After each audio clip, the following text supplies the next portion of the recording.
E agora pensei em um roteiro de uma aula que eu mais ou menos conheço, né, que eu já dei essa aula, que é o Roma Antiga.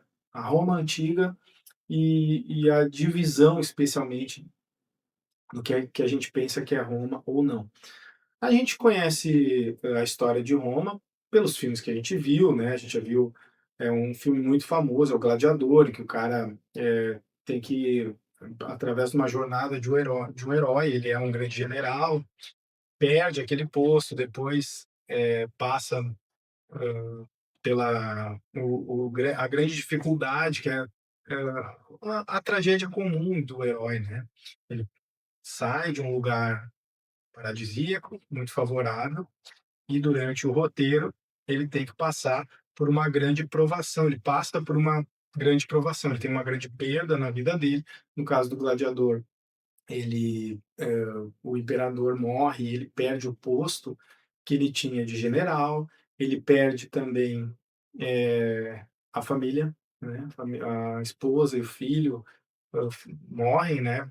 Por causa das atrocidades que esse novo imperador está fazendo, e ele acaba se tornando a escória da sociedade, né? Então, muito comum nessas histórias a pessoa se tornar, ter que passar pelo ambiente mais hostil que a sociedade impõe. No caso da Roma Antiga, no caso do Império Romano, era ser um escravo, ser um gladiador, né?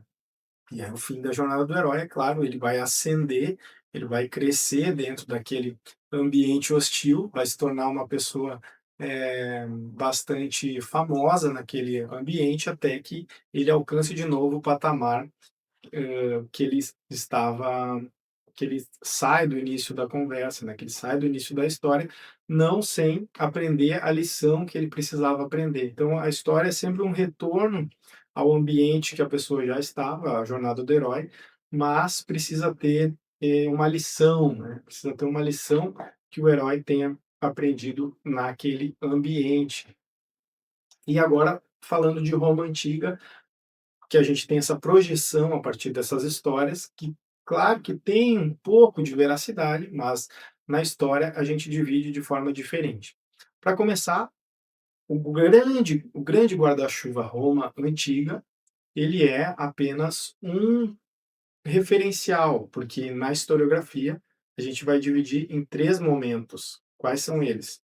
O primeiro deles, República, Monarquia Romana. Primeiro é Monarquia Romana, que é o período com menos documentação, com menos provas que aquilo existem, com menos possibilidade de comprovação científica, por mais que historiadores, arqueólogos e outros cientistas consigam já, com a tecnologia que a gente tem, ter um mapeamento, um acesso do que aconteceu naquele período, esse mapeamento ele é muito superficial.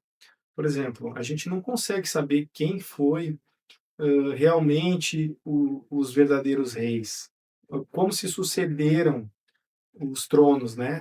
Se diz que tinham 7 reis na monarquia antiga, né? Será que realmente foram esses reis? Será que aconteceu da forma que a mitologia explica? Então, muito do que a gente tem hoje sobre esse período é através das lendas, através da mitologia, através dos contos passados de geração em geração. E a gente sabe, né, pessoal, que quando esses contos são passados dessa forma, muito do que realmente aconteceu se perde, muito é inventado, talvez 100% da história possa ser inventada, ou parte dela, né? Então, o primeiro momento romano, desse guarda-chuva, lembra, Roma Antiga, vai ser o período monárquico.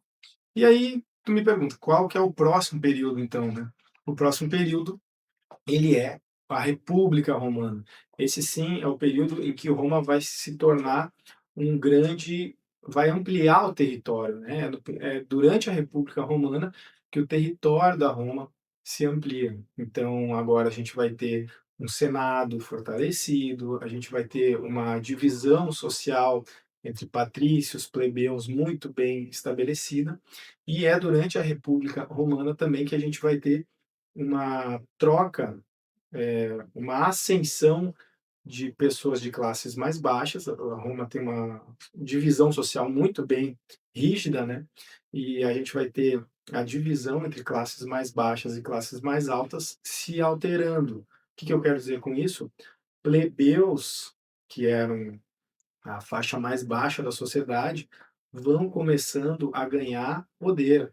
E quando começam a ganhar poder político, econômico e mesmo militar, o que que acontece? Eles começam a reivindicar esse poder. Eles começam a querer ter também posicionamento político, né? E é nesse momento que ocorrem conflitos entre as classes. São chamados esses conflitos de lutas de classe, né? Conflitos de classe, conflitos de ordem, melhor dizendo. Os conflitos de ordem são essas disputas que ocorrem entre patrícios e plebeus. E o imperador, né? Onde é que está o imperador durante esse período? Sumiu o cara, tá, não tem nenhum imperador, onde é que estão os monarcas? O monarca perde poder durante a República e é o Senado, né? Senado vem de senil, de idosos que começam a governar. Beleza, até aí tudo bem. Vai do século V antes de Cristo até o século I antes de Cristo, o período do Senado, né?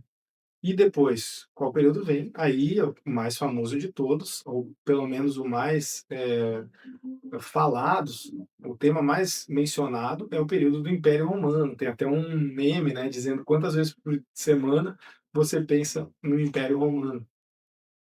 O Império Romano começa a partir de 27 a.C., com a deposição de senadores e a ascensão, ou seja, o aparecimento de militares que ganharam muito poder nas jornadas, né, nas legiões romanas que vão conquistando o território.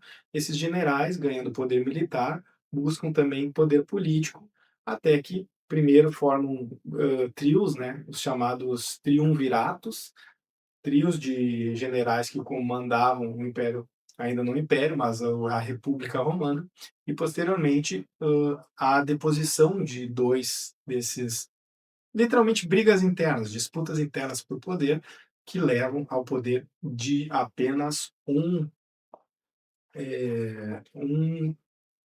imperador, né? É então que começa o grande período de império, que dura mais ou menos do século I a.C., 27 a.C., até 473 depois de Cristo, com a invasão constante e de povos bárbaros, povos conhecidos como os bárbaros, mas na verdade são povos exteriores a Roma, né? Povos que disputavam o território, especialmente do norte, godos, visigodos, no no leste asiático também os mongóis, por exemplo, e eles vão aos poucos invadindo o território romano e ganhando posicionamento até que invadem o Império Romano do Ocidente. Por que que eu disse do Ocidente? Porque no século III depois de Cristo, Roma se divide entre o Império Romano do Oriente e o Império Romano do Ocidente. O que cai, o que acaba eh, chegando ao fim é o Império Romano do Ocidente. O Império Romano do Oriente, ele permanece por mais 1000 anos. E ele também é conhecido, esse Império Romano do Oriente, como Império Bizantino.